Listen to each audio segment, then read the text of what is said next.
हे लोगोफोर दिनैनि बे गुबुन मोनसे गोदान आपडेट भिडिअहाय नोंथांमोन गासैखौबो बरायहरनाय थालायबायदि स' नोंथांमोननिसिम आसा खालामो भिडिअखौहाय जागायनायनिफ्राय जोबजासिम नायलांगोन होननानै स' लोगोफोर नोंथांमोनाथ' भिडिअनि टाइटेल एबा थाम्बनेइलाव नायनानै एसेब्लाबो हमनो हाखादोंआनो जानांगौ दे दिनैहाय आं मा भिडिअनि सायावहाय नोंथांमोननिसिम आपडेटखौ लानानै फैदों। एक्चुअली लोगोफोर आं दिनैहाय नोंथांमोननिसिम संदान आबुं बर' सावथुननि सायावहाय आपडेटखौ लानानै फैदों दे लोगोफोर स' बेनिखायनो नोंथांमोना भिडिअखौ जागायनायनिफ्राय जोबजासिम नायलांबाय थाबानो जाबाय दे। एक्चुअली लोगोफोर जोंहा बगाजुलि कमेडियान इउट्युब चेनेलावहाय संदान आबुं बर' सावथुननि पार्ट 6 भिडिअखौबो दहायसो रिलिज खालामनानै होबाय दे लोगोफोर स' बेनिखायनो लोगोफोर जाय बिथांमोना दासिमबो जुदि बे संदान आबुं बर' सावथुननि पार्ट 6 भिडिअखौ नायाखै अब्ला नोंथांमोना थाबैनो बगाजुलि कमेडियान इउट्युब चेनेलाव थांनानैहाय नायनानै लाहैदो दे।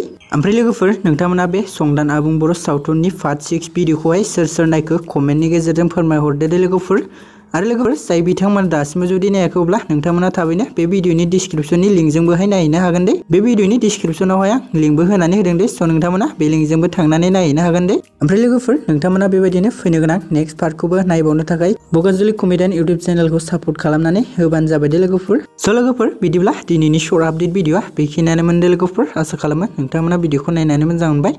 भिडिअखौ जुदि नायनानै मोजां मोनदोंब्ला अननानै खनसे लाइक खालामनानै होबानो जाबाय दे लोगोफोर। आरो लोगोफोर सोरबाफोर जुदि चेनेलाव भिडिअखौ गोदानै नायगासिनो दङब्ला नोंथांमोना चेनेलखौबो साबस्क्राइब खालामनानै खाथियाव थानाय बेलनि नटिफिकेसनखौबो अलाव प्रेस खालामनानै लाबानो जाबाय दे लोगोफोर जाहाथे आंनि गोदान भिडिअनि आपडेट होनायनि नटिफिकेसनफोरा नोंथांमोननिसिम थाबैनो सौहैनानै नोंथांमोना नायग्रोनो हायो दे।